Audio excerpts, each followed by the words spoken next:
오늘은 본문을 가지고 하나님을 인하여 기뻐하고 즐거워하라라는 제목을 가지고 말씀을 좀 증거하려고 합니다. 계속 구약의 선지자들을 통해서 여러 가지 그 고난을 받았을 때에 우리가 어떻게 해야 되는가에 대해서 계속 말씀을 전가하고 있습니다. 다윗을 통해서 또 예레미야를 통해서 오늘은 하박국 선지자를 통해서 다음 주는 뭐 감동이면 요나나 또 여호수아나 다른 걸 통해서 좀 말씀을 전가하려고 합니다. 오늘 성경 전체를 보면은 성경 전체 가운데 오늘 하박국 선지자가 이렇게 불렀던 찬송시 마치 찬송시와 같고 그의 인생 속에서 그가 어떻게 하나님을 찬양하고 정말 아름답게 하나님 앞에 고백하며 나갈 수 있는 본문, 바로 그 본문이 오늘 본문의 3장에 나오는 거죠. 1, 2장은 사실 하나님과 대화를 하면서 하나님 앞에 어떻게 원망을 하고 또 불평을 하고 왜 이럽니까 하면서 하나님 앞에 끊임없이 질문을 하고 무너져가는 그 남유다의 멸망을 보면서 아파했지만 3장에서는 오히려 그가 하나님 앞에 기도를 하면서 이 기도가 단지 기도문으로 끝나는 것이 아니라 우리는 기도하면 마지막으로 어떻게 되냐면 하나님 주실 줄 믿습니다. 뭔가를 얻기 위해서 기도하지만 이 기도가 무엇인지 3장을 읽어보면 하나님 주세요가 아니라 하나님을 찬양하고 하나님을 경배하면서 그의 모든 기도를 마무리하고 있습니다. 그러니까 기도는 여러분이 성숙해지면 성숙해질수록 하나님 우리 기도를 다 들으시고 응답하시지만 주세요 뭐 되기를 원합니다. 이거보다도 더 높은 차원의 기도는 뭐냐면 하나님의 뜻을 아는 거예요. 할렐루야. 그래서 항상 우리의 기도의 마침표는 주세요로 끝나는 것이 아니라 하나님의 영광을 알게 되고 하나님의 뜻을 알게 되어서 그분 앞에 마땅히 영광을 돌리고 경배하면서 마무리하는 것이 진정한 기도지요. 오늘도 이 하박국 선지자가 그 어려운 가운데서도 그 주님을 예배하고 찬양하고 있습니다. 그가 어떻게 하나님 앞에 고백하고 있습니까? 오늘 보면 17절 18절 다시 한번 읽어볼까요? 시작. 비록 무화과 나무가 무성하지 못하며 포도나무에 열매가 없으며 감람나무에 소출이 없으며 밭에 먹을 것이 없으며 뿌리에 양이 없으며 외양간에 소가 없을지라도 나는 여호와로 말미암아 즐거워하며 나의 구원의 하나님으로 말미암아 기뻐하리로다. 아멘. 이 기도문을 읽어보면 얼마나 하나님을 찬양하고 마치 시편 기자가 시를 써서 하나님 앞에 찬송을 하고 고백한 것처럼 너무나도 정말 기뻐하고 즐거워하는. 그런데 사실 이 하박국 선지자가 지금 하나님을 찬양하고 있는 그 당시는 그 하박국 선지자의 그 삶 속에 안락한 삶, 편안한 삶이 아니었습니다.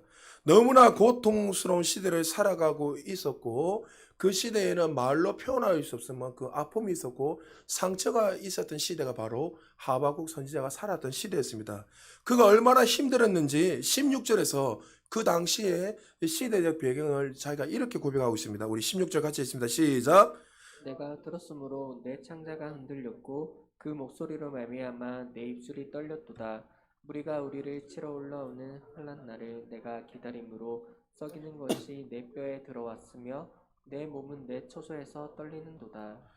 내가 어떻게 해요? 내 창자가 흔들렸고 내 입술이 떨렸고 썩히는 것이 내 뼈에 들었으므로 내 몸은 내 처소에 떨리는도다.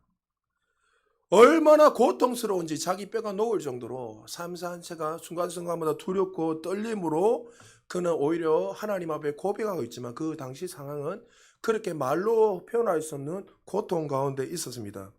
사실 하박국이 살았던 시대는 남유다지요. 쉽게 2600년 전에 남유다의 선지자로서 하나님 앞에 부름을 받았습니다. 하박국이라는 이름은 하바크라는 단어에서 나왔는데 그 뜻은 씨름하다, 포옹하다, 껴안다는 의미를 가지고 있습니다. 그러니까 이 선지자에게 그 이름을 통해서 하나님의 그 사명을 주셨는데 어떤 사명이요? 너는 그 시대의 고통스러운 그 민족의 아픔을 온몸으로 껴안고 씨름하면서 너는 살아야 된다는, 그러니까 그의 인생을 어떻게 살아야 되는지 그 사명이 그 이름 앞에 담겨져 있습니다. 그러니까 그는 현실 문제를 가지고 피하고 싶어도 피할 수 없고 그 민족이 이제 언제 이 남유다가 이제 바벨론을 통해서 멸망된다는 그 사실을 아니까 마치 지난주에 설교한 것처럼 예레미야를 통해서 그 멸망하는 바벨론 통해서 멸망하는 그 민족을 보니까 날마다 눈물을 흘리는 거예요. 마치 동시에 살았던 이 하박국 선지자도 그 유다 백성이 남유다가 멸망하는 그 모습을 보니까 너무나 고통스럽고 괴로운 거예요. 그러니까 그 고통 가운데서도 그는 자신이 모든 민족의 어려움을 껴안고 눈물로 기도했던 선지자가 바로 하박국 선지자입니다. 오늘 본문에 들어가기 전에 이 하박국 선지자를 통해서 우리 이 그리스도인들이 이 시대에 어떻게 살아야 될지를 보여주고 있는 거예요. 우리 그리스도인들은 이 시대에 어떻게 살아야 됩니까? 빛으로 소금으로 살아야 됩니다. 할렐루야. 우리는 거듭날 때 우리는 빛이고 소금이에요. 믿습니까? 여러분 거듭나지 않았다면 여러분 빛이 소금이 아니지만 우리가 거듭날 때 하나님의 생명이 우리 안에 이미 와 있습니다. 할렐루야. 그럼 우리는 빛이고 소금이기 때문에 우리 가는 곳곳마다 어둠이 사라지고 눈물과 고통이 사라지게 돼 있어요. 그러므로 이 어려운 시대에 코로나 팬데믹이나 이 가장 어려운 시대에 정말 이 어려운 시대에 살아야 때 우리가 어떻게 그리스도인이 살아야 되는가? 바로 이 민족의 모든 고통과 아픔을 우리가 다 껴안고 어떻게 해요? 주님 앞에 서서 그 민족을 향해서 영혼을 향해서 눈물심으로 말미암아 그 고통을 껴안아주고 위로해주고 세워줄 수 있는 자들이 바로 우리 그리스도인들이 되어야 될 줄 믿으시기 바랍니다.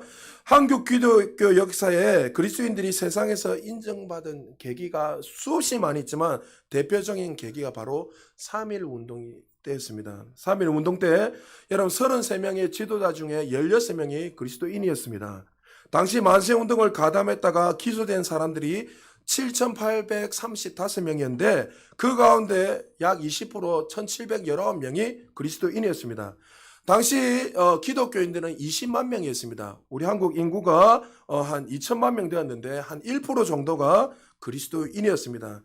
정말 1%밖에 안 되는 그리스도인이었지만 나라가 가장 어렵고 고통스러울 때 그들은 가장 먼저 앞서서 민족을 안아주고 정말 누구보다도 민족을 향해서 그 영혼들을 사매줄 뿐만 아니라 가장 앞장서서 이 민족의 어떤 일들을 한 획을 끊는 그 통로로서 쓰임받는 자들이 바로 그리스도인이었습니다.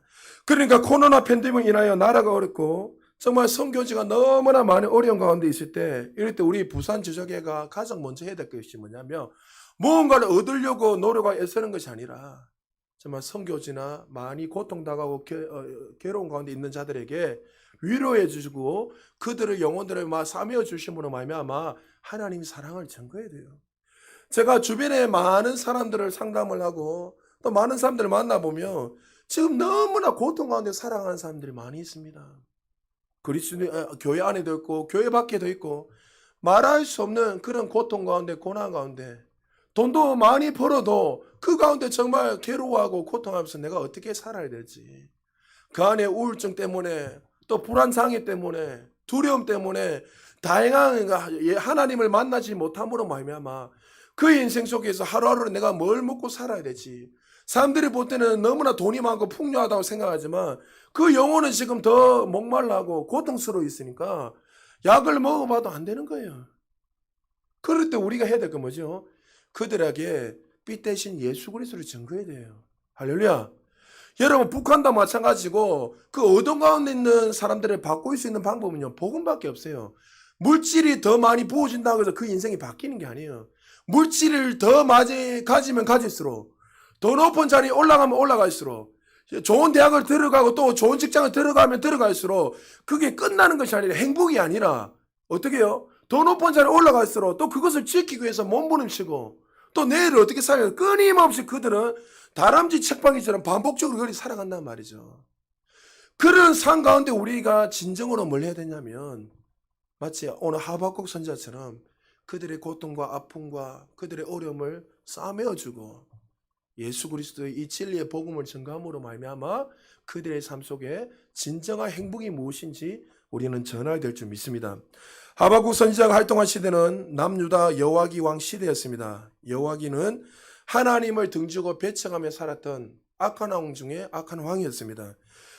그가 왕이 하나님을 버렸으니 당연히 사회적으로도 이 남유다도 어떻게 했습니까? 영적으로 가장 암흑기 중에 한 암흑기였습니다.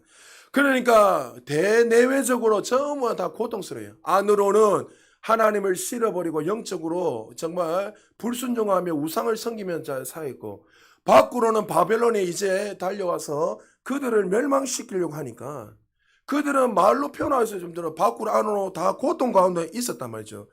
이 위기 가운데 하나님이 하박국 선지자를 불러주셔서 하나님의 마음을 보여주셨습니다. 그리고 나서 하나님 앞에 이 마음을 보게 되니까 하박국 선지자가 이렇게 질문한 거예요. 하나님, 정말 이 하나님의 백성들을 버릴 것입니까? 비록 이들이 하나님 타락하고 영적으로 타락하고 하나님을 싫어버리고 있지만 하나님 지켜보고만 계실 것입니까?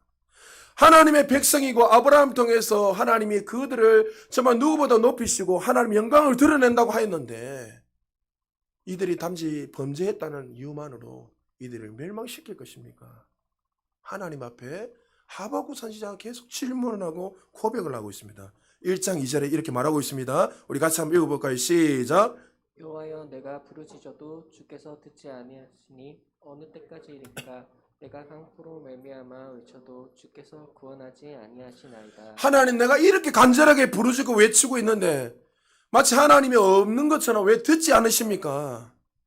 이 어두운 세상 영적으로 무너진 백성들을 향해서 내가 이렇게 기도하고 외치고 있는데 마치 하나님의 구원의 손은 짧은 것처럼 응답하지 않으십니까? 하나님, 말씀하여 주옵소서. 그때 고통스럽게 외치면서 3절 4절에 더 이렇게 외치고 있습니다. 같이 한번 읽어볼까요? 1장 시작. 어찌하여 내게 죄악을 보게 하시며 패역을 눈으로 보게 하시나이까? 겁탈과 강포가 내 앞에 있고 변론과 분쟁이 일어났나이다. 이러므로 율법이 해이하고 정의가 전혀 시행되지 못하오니 이는 악인이 의인을 에워쌌으므로 정의가 굳게 행하여 지니이다. 하나님 지금 보고 계십니까? 정의가 바닥에 떨어지고 악인이 의인을 에워쌌습니다. 그 당시 악인은 뭡니까? 예수를 믿지 않는 자들이에요. 악한 도덕적인 악한 행동이 아니라 성경에서는 의인과 악인을 나눌 때 예수를 믿는 사람 안 믿는 사람으로 나누는 거예요. 도덕적인 것이 아니라 저 하나님을 믿지 않는 자들이 지금 포악한 행동을 하면서 하나님의 백성들, 하나님이 함께 하신다는 그 백성들을 지금 멸하고 죽이려고 달려들고 있는데 하나님 어떻게 공의를 외치지 않고 그냥 하나님이 없으신 것처럼 그들에게 하나님 이름을 조롱거리 당하는 것처럼 그렇게 두십니까? 그래서 1장에 보면 어찌하여 하면서 계속 반복을 하면서 하나님 앞에 호소를 하고 하박국 선지자가 외치고 있습니다. 사실 여러분, 이 남유다 이스라엘 백성들은 누구보다 하나님이 정말 사랑했던 백성이었지만 그들이 멸망받는 이유가 뭐죠? 하나님을 싫어버리고 패역한 행동을 했기에 하나님께서 바벨론이라는 이 해초리를 들어서 그들을 벌하시고 계시다는 거죠. 하나님이 정말 말씀하시면 하나님이 벌하시면 그 벌이 취소가 될 수가 없잖아요. 그러니까 이 하박국 선지자는 누구보다 그 사실을 잘 알았기에 너무나 고통스럽고 괴로웠습니다. 근데 너무나도 이해가 안 되는 거예요. 어떻게 저 우상을 숭배하는 이 바벨론을 들어서 하나님의 백성을 멸하실 수 있습니까? 다른 것도 아니고 하나님이 사랑하는 백성이 하나님 택한 백성인데 불구하고 어떻게 우상을 섬기는 이 바벨론을 들어서 우리를 멸할 수 있습니까? 하면서 그는 끊임없이 하나님께 호소하고 왜라는 호소를 끊임없이 하면서 하나님 공의가 사라졌냐고 그는 외치고 있습니다. 그러나 사실은 하나님은 그들을 통해서 나의 백성도 심판할 뿐만이 아니라 나중에 바벨론도 심판하실 거예요. 그러나 여러분 지난주에도 예레미야를 통해서 공부를 했지만 사실 하나님의 목적은 심판이 목적이 아니었잖아요. 그들의 그 바벨론을 들어서 남유다에게 벌을 주시는 이유는 뭡니까? 그것을 통해서 하나님의 백성다운 삶을 살게 하기 위해서 하나님의 품으로 돌아오게 하기 위해서 하나님께서 바벨론은 들어선 거지. 하나님은 사실은 이 남유다를 멸하려는 목적이 아니었다는 거예요. 그리고 1, 2장의 심판에 대해서 이야기하고 하나님과 끊임없이 이야기를 하다가 이제 3장에 이 기도를 계속 하다가 이 하박국 선지자가 하나님의 마음을 보게 됩니다. 1, 2장의 내용을 보면 하나님이 왜입니까? 어찌하면서 끊임없이 하나님을 원망하고 하나님 공의가 사라지고 하나님의 사랑이 사라졌습니다 하면서 끊임없이 악인에 대해서 조롱하고 원망을 하다가 그가 마치 이 시편 기자가 하나님의 깊은 지성소 안에 하나님 임재 가운데 들어갔을 때 하나님의 얼굴을 보고 뜻을 봤을 때 그 하나님의 계획을 깨닫는 순간에 하나님을 찬양한 것처럼 3장에 넘어가서 갑자기 하나님의 영광을 보는 순간 임재 가운데 하박국 선지자의 기도가 바뀌기 시작합니다. 3장 2절입니다. 우리 같이 한번 읽어볼까요? 시작. 여호와여 내가 주께 대한 소문을 듣고 놀랐나이다. 여호와여 주는 주의 일을 이 수년 내에 부응하게 하옵소서. 이 수년 내에 나타내시옵소서. 진노 중에라도 긍휼을 잊지 마옵소서. 주께 대한 소문을 듣고 놀랐습니다. 소문이라는 것은 마치 사람들이 이 사람 저 사람들이 막 말하는 것처럼 들리는 것이 아니라 여기서 소문의 히브리 원문에 보니까 샤마라 돼 있는데 샤마는 쉐마 이스라엘 여러분 많이 들어봤죠? 듣다라는 거예요. 그러니까 소문이 아니라 내가 주께 대한 것을 듣고 또 들었나이다.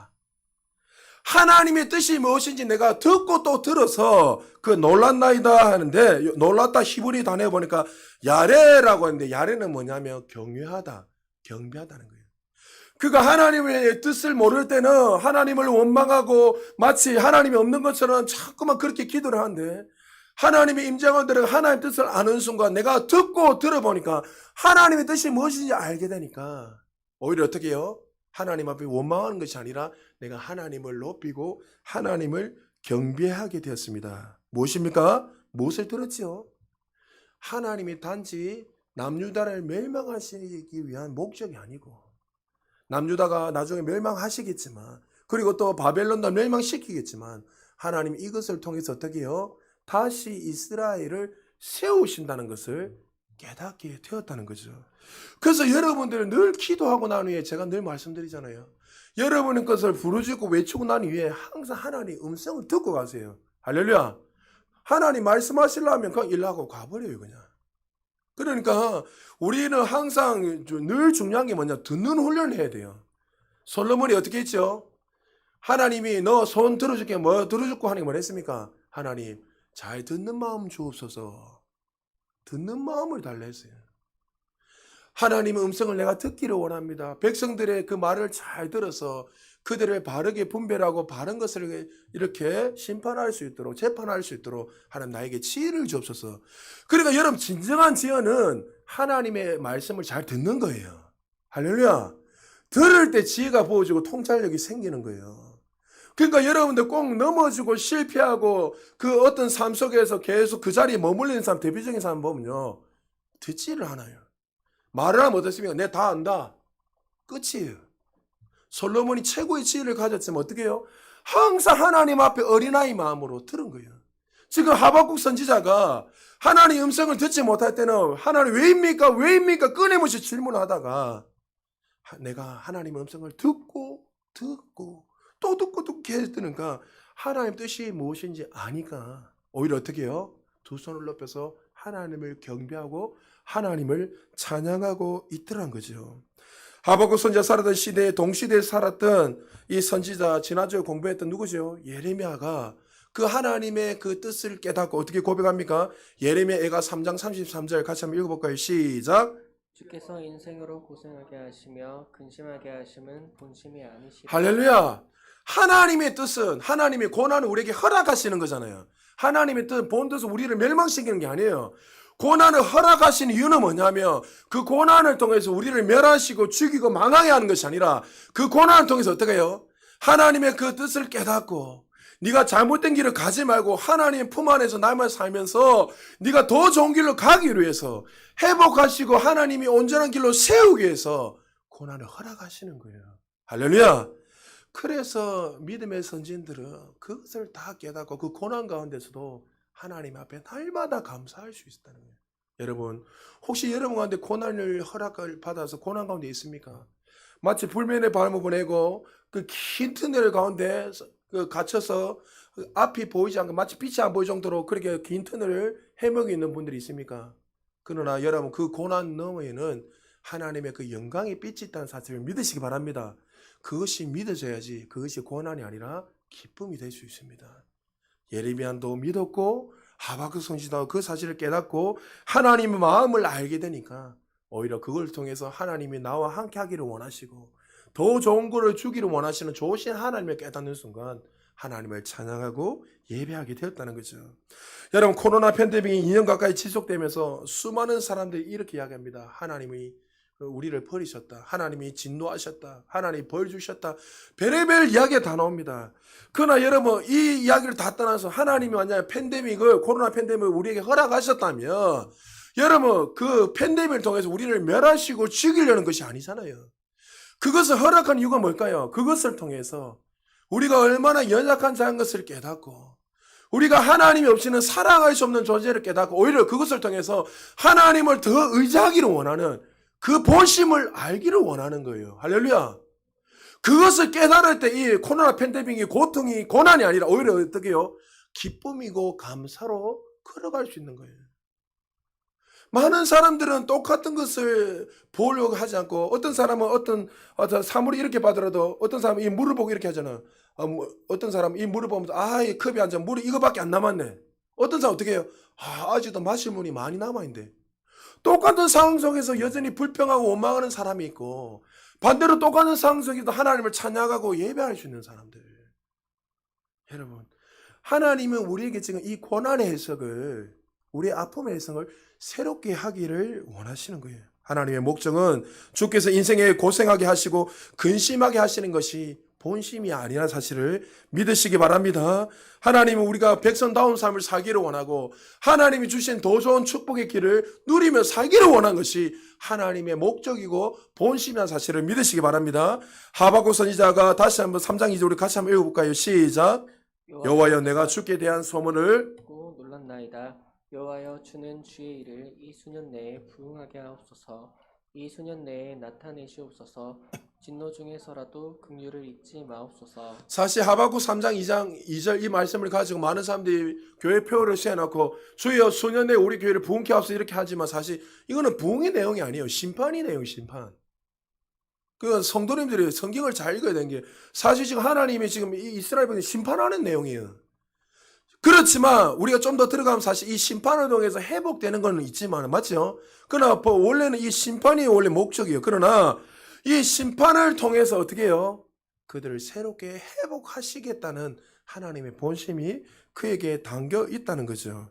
사랑하는 여러분, 코로나 팬데믹을 지나면서 우리 성도님들이 저는 이렇게 성도님을 위해서 기도하고 있습니다. 하나님, 평소에 이 코로나 팬데믹에 대해서 많은 어려움과 고통 가운데 있는데 이런 어려움과 고통 가운데서도 하나님 그들이 하나님 주시는 만나를 경험하게 없어서 그들 가운데 정말 홍해처럼 저 가로막혀 있는 큰 홍해가 있다면 홍해가 갈라지는 역사가 일어나게 하시고 정말 사막에 길을 내시고 날마다 그 강야의 생활 가운데서도 만나와 매치가 끊임없이 하나님 주시는 그 축복들이 우리 모든 성도님들이 일어나게 해주시고 오늘 이 가운데 절망을 말하고 고통을 말하는 인생이 아니라 소망을 말하고 믿음을 말하고 하나님 주시는 그 은혜로 말미암아 날마다 기뻐하는 그런 성도님 되게 하옵소서. 그런데 우리 성도님들 가운데 지금 그런 소리가 들리잖아요. 할렐루야. 여러분, 환경을 바라보지 마십시오. 환경은 우리를 어떻게 잠식시킬 수 없어요. 하나님이 우리와 함께 하신다면 마치 어떻게 여호수아 갈렙처럼 저들은 우리의 밥이라고 한 것처럼 하나님이 우리와 함께 하시면 어떠한 상황이 있어도 그 상황은 더 이상 문제가 되지 않고 그 상황을 뛰어넘는 더 큰 은혜가 우리에게 부어진다는 거죠. 여러분, 날마다 오늘 하루도 매일 삶 속에 하나님 주시는 그 진리와 만남의 매출할 뿐만 아니라 사막에 길을 내시고 홍해를 가르시고 날마다 하나님 주시는 그 풍성한 은혜들이 날마다 여러분 삶 속에 흘러넘치기를 주의 이름으로 축복합니다. 고난을 통해서 오히려 이 고난을 노래하고 찬양하시기를 주님 축복합니다. 아무리 모든 것이 다 있다 하더라도 부귀영화 권력이 다 있어도 하나님이 함께하지 않으면 절망의 길이요 죽음의 길이 될 수밖에 없어요. 그러나 반대로 그 사망의 길, 사망의 음침한 꽃자기를 다녀도 해를 입지 않는 이유는 주님이 나와 함께 하심이라. 할렐루야. 그 음침한 꽃자기 죽음의 길을 걸어도 주님의 권능의 손이 우리와 함께 하신다면 그 삶은 형통한 자요 영광스러운 삶의 사실을 믿으시기 바랍니다. 지난주에 그 만나교회 김병삼 목사님 우리 교단하고는 아니지만 감리교를 제가 알고 있는데 이 목사님이 갑자기 뭐 이렇게 유튜브에 알고리즘에 떠 있어서 갑자기 이렇게 보다가 그 목사님이 간증을 이야기하는 거예요. 사실 이 목사님은 엘리트주의였습니다. 그는 항상 학생을 가르치고 좋은 대학을 나왔고 실제로 또 미국에서도 좋은 데서 박사학위를 받았고 엘리트주의에 대해서 그래 노력만 하면 모든 것이 된다고 그렇게 가르쳤습니다. 성도들한테 여러분 열심히 노력하십시오. 그는 반드시 노력한 만큼 축복을 받게 될 것입니다. 그렇게 전하면서 또 그렇게 엘리트주의를 가지고 살았던 자였는데 그가 아이를 낳았는데 딸을 낳았는데 딸이 지적장애가 와버린 거예요. 태어날 때 지적장애가 아니라 어려사고 때문에 지적으로 장애가 되어버린 거예요. 딸이 지금 33살인데 그 33년 전에 지금은 덜하지만 33년 한국의 정세에 의하면 어떻습니까? 지적 장애를 가지고 있으면 사람들 지나가면 다 손가락질 한단 말이죠. 그냥 한 번씩 이렇게 쳐다보잖아요. 그냥 해도. 여러분 지나가다 이라 하면 여러분 이상하게 쳐다보잖아요. 그런데 이 목사님이 그때 앉아 유학을 가서 미국이 그래도 나으니까 미국에 가서 공부를 하면서 미국에서는 케어를 너무 잘해주는 거예요. 그런데 그 사모님하고 이 아이를 키우면서 이렇게 하나님께 계속 질문한 거예요. 하나님 왜입니까? 왜 내가 목사인데 말씀에 정말 전에도 은혜가 안 되게끔 왜 아이가 이렇게 장애를 가져서 고통스럽게 하십니까? 많은 시간들을 고통을 보냈다는 거죠. 근데 문제는 이제 공부를 다 마치고 한국에 돌아왔는데 그때는 자녀가 거기서 미국에서는 선진국인가 케어를 잘 받고 그들을 그냥 뭐 장애인처럼 안 여긴단 말이지 미국에는. 그런데 한국에 왔는데 그때부터 문제가 생기는 거예요. 학교를 못 다니는 거예요. 아이가 갈 때마다 전부 다 삿대질하고 뒤에서 다 삿대질하고 조롱하고. 그때 목사님이 뭘 깨달았냐면 자기는 엘리트주의에 빠져가지고 뭐든지 돈 많은 사람 자기가 공부했던 그곳에서도 소위 말하는 전 세계에서 상위 0.1%에 속한 사람들이 다 있었단 말이죠. 하버드, 예일대 뭐 이런 대학교에 나가지고 나중에 돈을 몇십만 불씩 벌고 이런 부모님들 밑에서 같이 공부하는 자기도 공부를 하고 가르쳤으니까 얼마나 이 목사님 똑똑했겠습니까? 근데 아이가 이렇게 되는 순간에 자기가 그 모든 것이 무너지더란 거죠. 고난 때문에 너무나 고통스럽고 괴로운데 이 고난이 오히려 어떻게 그의 생각을 바꿨냐면 이 고난을 통해서 이 아이를 통해서 시선이 가난한 자에게 연약한 자에게 사회에 부족한 자들에게 눈이 돌아가기 시작해요. 이전 같은 경우에는 지나가다가 그 연약한 사람 부족한 사람들은 그런 애가 지나갔는데 자기 딸이 그런 모습을 보니까 이제 그 시선이 그쪽으로 다 돌아가는 거예요. 그러면 그 목사님 막 우시면서 이런 이야기 하는 거예요. 참 문제는 자기가 제일 걱정되는 게 이제 우리 사모나 내가 죽고 나면 이 아이가 어떻게 살아갈까? 이게 제일 큰 문제였는 거예요. 우리가 그렇게 살다가 살아있는 거 케어주면 되는데 그런데도 하나님이 또 그 가운데서 그를 깨닫게 해주시고 이 아이를 33년 동안까지 지켜주신 거예요. 그런데 더 놀라운 사실은 결혼을 평생 못할 줄 알았는데 멀쩡한 남편하고 사이를 만나서 결혼하게 됐어요. 근데 결혼해서 오손도손 잘 사는 줄 알았는데 이 장애인 딸을 그 남자는 처음 경험하잖아요. 지적장애니까. 그 멀쩡한 사람이 지적장애 결혼해나니까 이 장애인에 대해서 모르니까 신혼부부였지만 결혼한 몇 년 안 됐지만 다툼이 일어나는 거예요. 어려움이 일어나고 문제가 자꾸 생기는 거예요. 그래서 목사님이 이제 이 아이가 헤어지겠구나 하는 이런 생각이 들더랍니다. 그런데 또 하나님께서 그것을 뛰어넘게 하셔서 지금은 또 잘 살고 있더라는 거예요.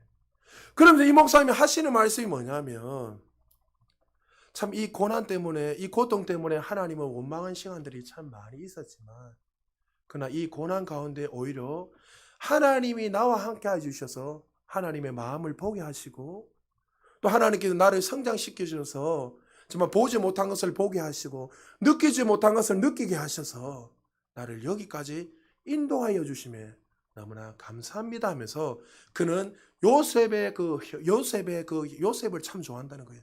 요셉이 그 감옥에 있어도 하나님이 함께 하심으로 형통하였더라. 여러분, 고난을 누가 이렇게 해석할 수 있죠? 하나님이 누구신지 아는 사람. 하나님 창조주 그 하나님이 어떤 분인가 분명히 알고 믿는 사람만이 이렇게 하나님을 찬양하고 고백할 수 있는 거예요.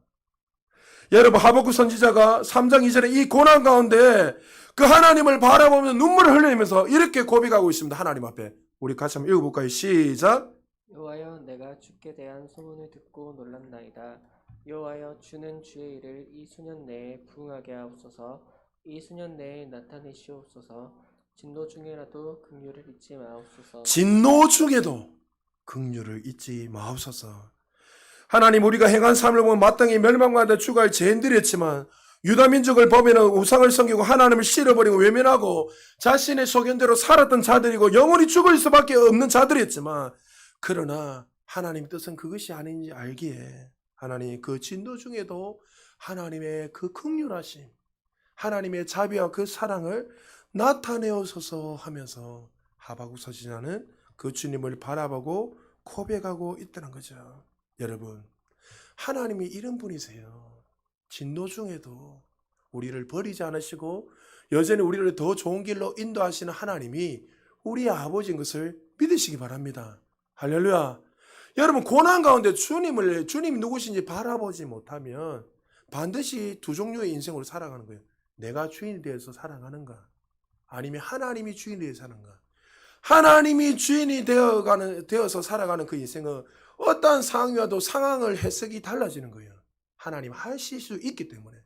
그러나 내가 주인이 되는 사람들은 내일에 대한 염려, 걱정, 두려움, 근심, 걱정 때문에 잠을 한숨도 잘 수 없기에 날마다 두려워하고 그 여러 가지 염려 때문에 내 인생을 사무쳐서 살아가기에 그 삶 속에 늘 고통과 괴로움으로 살아가게 되는 거죠. 하박국도 우리와 똑같은 성정을 가진 사람이었어요. 고통스럽고 괴로웠습니다. 하나님 앞에 원망됐습니다. 하나님 왜입니까? 불평했습니다. 그러나 그가 하나님이 누구신지 분명히 알게 될 때 그 고난의 해석이 달라진 거예요. 평탄할 때는 누구든지 하나님에 감사할 수 있어요. 평안할 때는. 그러나 진정히 하나님 감사할 수 있는 어떤 인생이죠. 평안할 때도 감사해야 되지만 오히려 어떻게 해요? 내가 원하는 대로 되지 않아도, 내가 원하는 결과물이 나오지 않아도 여전히 주님을 찬양하고 예배할 수 있는 사람이, 그 사람이 정말 그리스도인이요 하나님을 만난 사람인 사실을 믿으시기 바랍니다. 예레미야서 애가 3장 22절에서 23절에서 하나님을 이렇게 찬양하고 있습니다. 같이 한번 읽어볼까요? 시작. 여호와의 인자와 긍휼이 무궁하심으로 우리가 주목하지 아니함이니이다. 이것들이 아침마다 새로우니 주의 성실하심이 크시도소이다. 할렐루야. 하나님의 인자와 긍휼하심, 그 무궁하시기에 바벨론이 쳐들어와서 우리가 멸망당하고 죽는다 할지라도 나가 기뻐하고 아침마다 새로워지고 감사할 수 있는 이유가 뭡니까? 하나님의 그 성실하심과 그 인자신 사랑이 우리와 영원히 항상 함께 하기에 우리는 7번, 8번 넘어져도 실패하고 무너져도 다시 일어설 수 있습니다. 할렐루야. 그 사랑을 바라봐야 돼요. 여러분, 우리가 여기까지 올 수 있었던 것은 우리 열심 노력이 아니에요, 사실. 아직도 내 열심으로, 내 노력으로 뭔가를 할 수 있다고 여러분 믿고 살아가는 분이 있습니까? 그분들은 죄송하지만 아직 하나님이 어떤 분인지 잘 모르는 분이에요. 인생을 고비고비마다 우리의 삶을 돌아보면 하나님의 그 사랑의 그 권능의 손이 우리를 지켜주고 안 미치는 게 없잖아요. 저도 여러분이 늘 말씀드렸지만 제 삶을 보면 그래, 저도 뭐 나름대로 다른 사람보다 사랑을 많이 받고 살았지만 내 개인적으로도 참 많은 어려움들이 있었어요. 대학을 삼수했을 때에 정말 친구들은 법대 들어가고 의대 들어가고 나름대로 막 들어갔는데 교회 생활은 누구보다 열심히 하고 정말 사람들이 인정해주는 뭐 크리스찬이 된 줄 몰랐지만 그런 절망을 경험하면서 정말 죽고 싶었고 제 나름대로는 정말 소망을 잃어버리고 그냥 뛰내려 죽으려 했어요. 근데 한참 지나서 깨닫게 하시는 것이 뭐냐면, 아들아, 만약에 네가 그때 대학을 들어갔다면 네가 나를 찬양하고 예배자로 살아갈 수 있겠는가? 그때는 하나님이 끊임없이 왜입니까 하면서 저주했어요. 저주라는 표현은 이상하지만 계속 원망했어요. 하나님, 나 쪽팔려서 교회 못 다니겠습니다. 하나님 왜입니까? 내 나름대로 공부도 그렇게 못한 것도 아니었는데 왜입니까? 그런데 아무 말씀 안 하시다가 한 10수년이 지나서 그때 깨닫게 해주시는 거예요. 그때 하나님 마음을 보게 되니까 눈물밖에 안 나는 거예요. 은혜였구나. 내가 볼 때는 그때는 절망을 말하고 죽고 싶었는데 오히려 하나님의 손이 나를 붙들고 계셔서 여전히 나를 지켜주시고 나를 항상 도전 길로 인도하고 계셨구나. 그 사랑의 눈을 못 받는 거예요, 손을. 여러분, 하나님의 그 사랑의 손이 우리와 함께 하심을 믿으시기 바랍니다. 이것을 보게 될 때 절망을 말하고 고통을 말하는 것이 아니라 오히려 감사하고 기뻐하며 나아갈 수 있다는 거죠. 하나님이 보십시오. 이 이스라엘 백성들이 바벨을 통해서 그들이 멸망했지만, 무너졌지만, 그러나 그것이 끝났습니까? 아니죠. 하늘 문을 가르시고 누가 오셨습니까? 창조주 예수 그리스도가 이 땅에 오셔서 우리의 대신에 우리의 모든 저주와 우리의 고통의 그 모든 잔들을 친히 그분이 다 마심으로 말미암아 우리가 나음을 입고 우리가 구원을 받는 놀라운 역사가 일어난 거예요. 할렐루야. 그게 하나님의 사랑이고 하나님의 성실과 인자하심이에요. 그 사랑이 있기에 우리는 넘어져도 다시 일어설 수 있다는 거죠. 하나님의 본심은 우리를 망하게 하는 것이 아니라 우리를 더 좋은 길로 인도하시고 우리를 새롭게 하신다는 사실을 믿으시기 바랍니다. 이 하박국 선지자가 그 주님을 깊이 만나면서 그리고 고백하면서 오늘 본문의 클라이막스와 같이 가장 유명했던 말로 이렇게 고백하는 거예요. 하나님 사랑 깨닫고 우리 17절 18절 우리 다 같이 한번 읽어볼까요? 시작. 비록 무화과 나무가 무성하지 못하며 포도나무에 열매가 없으며 감람나무에 소출이 없으며 밭에 먹을 것이 없으며 우리의 양이 없으며 외양간에 소가 없을지라도 나는 여호와로 말미암아 즐거워하며 나의 구원의 하나님으로 말미암아 기뻐하리로다. 할렐루야. 그 당시 이스라엘 백성들에게 무화과 나무, 포도나무, 감람나무는 이스라엘이 상징하는 중요한 나무들이고 절대적인 거예요. 그들에게 가장 필요한 양식입니다. 그런데 뭐요? 밭에는 먹을 것이 없고 우리는 양이 없고 소가 없으며 먹고 살아야 할 근거가 다 사라져 버린 상황을 이야기하잖아요. 그런 상황 속에서도 내가 기뻐할 수 있는 이유가 뭐라고요? 하나님이 나와 함께 하심이라. 할렐루야. 여기서 없으면 없다가 6번은 반복되잖아요. 없습니다. 그러나 내가 무너져가는 이 유다를 보면서 정말 곡식이 없고 먹을 양식이 없고 수많은 어려움과 고통 가운데 있어도 내가 이것이 이제는 나의 기쁨과 나의 삶의 이유가 아닙니다. 하나님이 나와 함께 하시기에 나는 이제 날마다 기뻐하고 즐거워할 수 있습니다. 여러분, 이 팬데믹 상황 속에서 사랑하는 가족과 친족들을 잃어버린 성도들이 있습니까? 때로는 사업의 문제, 어려운 문제를 닥치고 직장을 그만두고 때로는 내일이 어떻게 될지 몰라 막막하게 살아가는 성도님들이 계십니까? 오늘 이 막막하고 고통스러운 상황 속에서 하박국 선지자는 이렇게 고백했습니다. 나는 여호와로 말미암아 즐거워하며 나는 구원의 하나님으로 말미암아 기뻐합니다. 누가 이렇게 고백할 수 있죠? 평소에 평안한 삶을 살아가면서 고백하는 삶이 아니죠.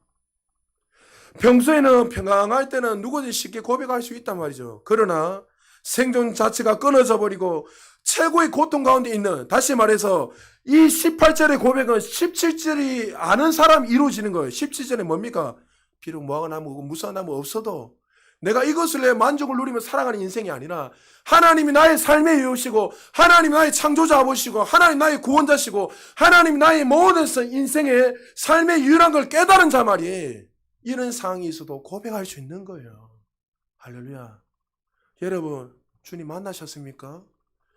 여러분, 하나님이 주시는 그 은혜들, 정말 내일의 삶에 불투명한다더라도 여전히 하나님이 내일의 삶을 책임주시고 우리에게 날마다 만나를 주신다는 사실을 믿으십니까?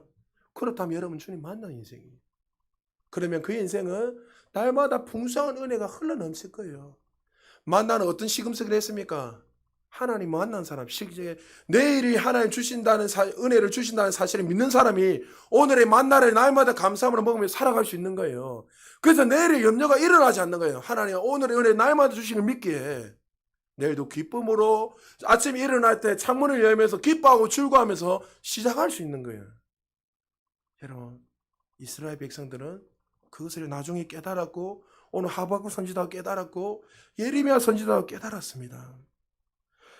여러분, 이렇게 여호와를 인하여 기뻐하고 즐거워한다고 고백할 수 있는 사람은 정말 그리스도를 알고 만나는 사람만이 고백할 수 있다는 거죠.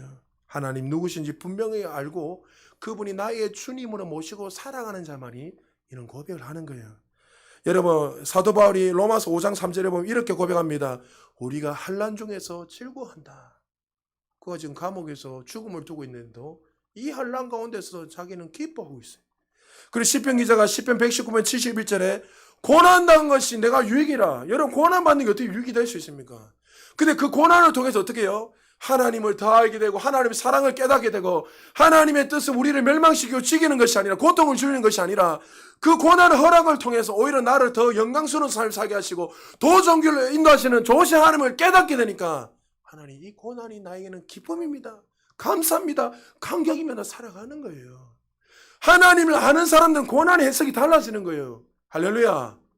여러분 지금 여러분 가운데 지금 외양간 소가 없어서 또 자녀들의 어려운 문제 때문에 고통 가운데 있는 분이 있습니까? 질병 때문에 어려운 가운데 있습니까? 고난의 해석을 달리하세요. 이 고난 때문에 오히려 어떻게 해요? 아까 김병삼 목사님이 보지 못했던 그 하나님의 마음을 보게 되었고 깨닫지 못했던 것을 깨달음 말미암아 그가 또 하나님의 마음을 알고 그렇게 살아갈 수 있던 것처럼 오히려 이 고난이 우리에게는 유익이라는 것을 믿으시기 바랍니다. 여러분 환난 중에 즐거워하고 그 고통 가운데 기뻐할 수 있는 이유는 주님이 나와 함께 하시기입니다. 극단적인 낙관주의가 어떻게 나올까요? 숙명이라 여기고 그냥 받아들였을까요? 아닙니다. 인생 다 그렇고 그냥 그렇게 살아야지 이렇게 숙명론자처럼 이 말씀을 받아들이는 것이 아니라 정말 이 인생을 주관하시는 분이 누군지 분명히 아는 사람, 이 모든 만물을 다스리고 주장하시는 분이 누군지 분명히 믿고 살아가는 사람만이 마치 극단적인 그리스도인으로 살아갈 수 있는 거예요. 사랑하는 여러분, 하나님을 인하여 날마다 기뻐하시고 감격하시기를 주님 축복합니다. 여러분 오늘의 교회를 세운 하영조 목사님 최근에 하영조 편전이라는 책이 나왔는데 이 목사님이 이제 떠난 지 한 10년이 되었는데 그게 연예인들이 제일 많이 사죠. 사실 연예인 교회를 세워서 이렇게 시작을 하게 된 제가 알기로 사모님이 63빌딩 그게 그 회장이 예전에 전 회장이 누군지 그분의 딸로 내가 알고 있는데 사실 하영조 목사님은 개척 안에 그 교회에서 그냥 거기서 그룹 회장이 몇백억짜리 건물 다 지어준다는데도 안 지었어요. 자기 스스로 개척하고 다 그렇게 하셨는데 참 많은 사람들은 하영조 목사님이 정말 목회를 잘하고 이렇게 하니까 많은 사람들이 평탄하게 살고 뒷배경도 좋으니까 그런가 없다 생각했지만 그 하영조 평전의 책 읽어보면 그분의 삶 모든 걸음걸음이 얼마나 고통이고 괴로운지 말로 표현할 수 없습니다. 하영조 목사님은 대학교 시절에 폐결핵을 앓았습니다. 그 당시에 폐결핵은 죽는 병이잖아요. 폐결핵을 앓았고 90년도에는 간암 수술을 처음 받게 되었고 10년 동안 간암 수술을 7번 받았습니다. 목사님의 목양실에 화장실이 있는데 그 화장실에 들어가 보면 모든 의료기구들이 다 달려있다는 거예요. 산소호흡기부터 시작해 모든 의료기구들 사람들이 보면 작은 병원이라 할 정도로 어마어마한 그 링거부터 시작해서 그런 어떤 의료시설들이 거기 다 세팅돼요. 그러니까 그 설교라고 하면 거기서 누워서 어떤 날 링거를 꽂고 어떤 그 간암이 수술 7번 했으니까 숨을 제대로 쉬지 못하니까 그렇게 늘 링거를 꽂고 그렇게 살았던 분이 바로 하영조 목사님입니다. 수많은 질병을 다 짐을 지고 그분은 내가 정말 설교를 하다 죽으리라 하면서 마치 나이는 많으셨지만 젊은 청년과 같이 그런 목회를 하시다가 10년 전에 하나님 품에 65세 때에 하나님 품으로 올라갔습니다. 근데 그 평전의 책에 보면 말미에 그 목사님이 이렇게 승리하며 살았던 이유가 뭐냐면 이렇게 고백하고 있습니다. 고난이 나를 어쩌지 못한다. 사단의 공격이 나를 망가뜨리지 못했다. 사탄의 공격이 와도 병이 와도 환경이 고통스러워도 우리를 어찌하지 못한다. 고난과 환경을 두려워할 필요가 없다. 하나님만 바라보고 나가면 이상하게 파도를 넘듯이 산을 넘듯이 모든 고난을 뛰어넘어서 승리하게 되었다. 나는 이것을 굳게 믿고 살아간다. 그분은 하나님을 믿었기에 하나님이 누구신지 분명히 알았기에 세상 사람들보다 말로 표현할 수 없는 수많은 고난과 질병과 어려움을 당했어도 그가 뛰어넘을 수 있던 이유가 바로 여기 있는 거예요. 여러분 한번 물어보시기 바랍니다. 나는 지금 어디에서 힘을 얻고 살아가고 있는가? 나는 지금 무엇 때문에 즐거워하고 무엇 때문에 기뻐하고 있는지 한번 돌아보시기 바랍니다. 올해 OECD 37개국 국가 중에 우리나라의 행복지수가 최하 35위입니다. 35위. 그러니까 가장 치안이 위험한 터키와 그리스 그 다음으로 행복지수가 이렇게 제일 낮은 나라가 우리나라입니다. 혹시 여러분 가운데 즐거움과 행복을 누리지 못하고 있다면 다시 한번 물어보십시오. 어떻게 해야 내 삶의 행복과 즐거움을 누리며 살 수 있는가? 내 삶에 힘들게 만들고 분노하게 하고 힘을 빼고 행복을 빼앗는 것이 무엇인가? 우리는 즐거움과 기쁨을 누린다면 아무도 많은 조건을 떠올 것입니다. 더 많은 것이 있어야지. 물질이 더 많아야지 행복하다고 조건을 가지고 잣들이 될 것입니다. 자녀들이 더 잘 되고 좋은 직장 속에서 저 높은 자리에 올라가야지 말이 우리는 행복이라고 말합니다. 남들보다 더 건강하게 살아야 그 사람은 기쁨이고 어떤 조건을 가지고 우리는 행복을 이야기합니다.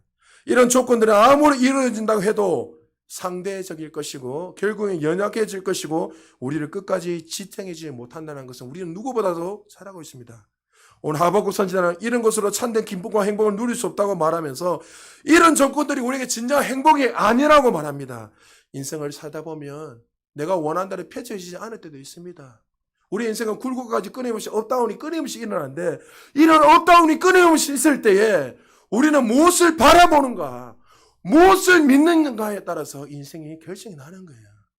이런 정말 높은 가운데서도 낮은 가운데 업다운이 있을 때도 여전히 내가 하나님을 바라보고 여호와로 일하여 기뻐하고 즐거워하는가, 아니면 눈에 보이는 그 조건을 가지고 만족을 누리면서 끊임없이 지탱하며 살아가는 바는 걸어가는 그런 인생이 되어가고 있는가. 지금 여러분 지금 어떤 조건을 가지고 인생을 살아가고 있는지 진지하게 돌아봐야 됩니다. 여러분 어떨 때는 때로는 원하지 않는 질병 걸릴 때도 있고 자녀들이 결혼했는데 정말 행복을 누리지 못하는 그런 결혼 생활을 할 때도 있습니다. 저도 목사라고 예입니까? 목회를 하다 보면 내가 원하는 대로 되지 않고 어려울 때가 있을 때도 있단 말이죠. 우리 인생이 생각처럼 펴지지 않을 때 그때가 제일 중요합니다. 그때 내가 하나님 한 분만으로 인하여 정말 감사하고 기뻐하는가. 할렐루야. 그것이 그리스도인들이 이 땅에서 승리하며 살아가는 비결인 거예요.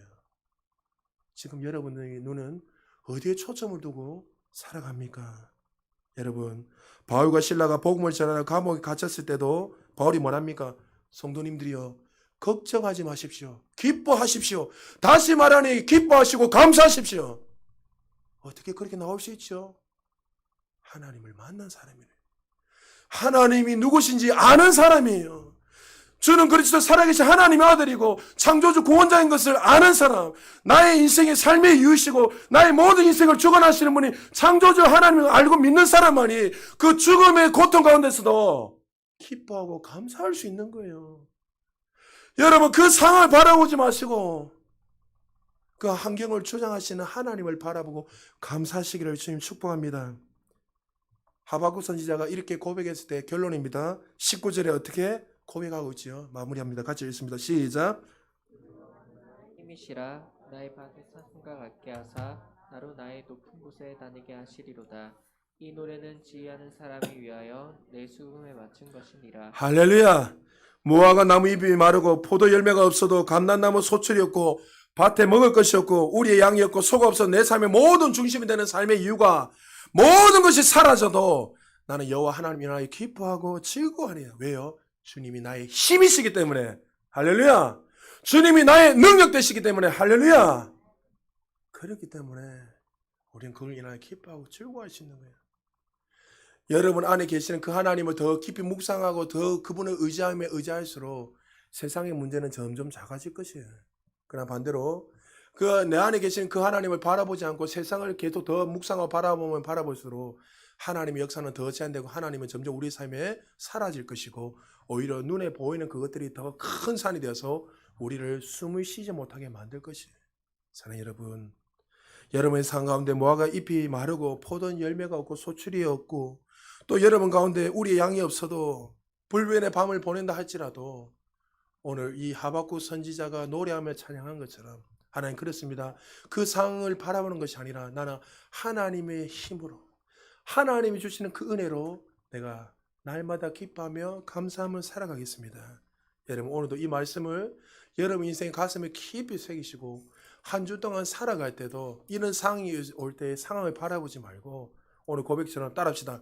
하나님을 인하여 하나님의 힘으로 하나님의 능력으로 기뻐하고 즐거워하는 인생이 되자.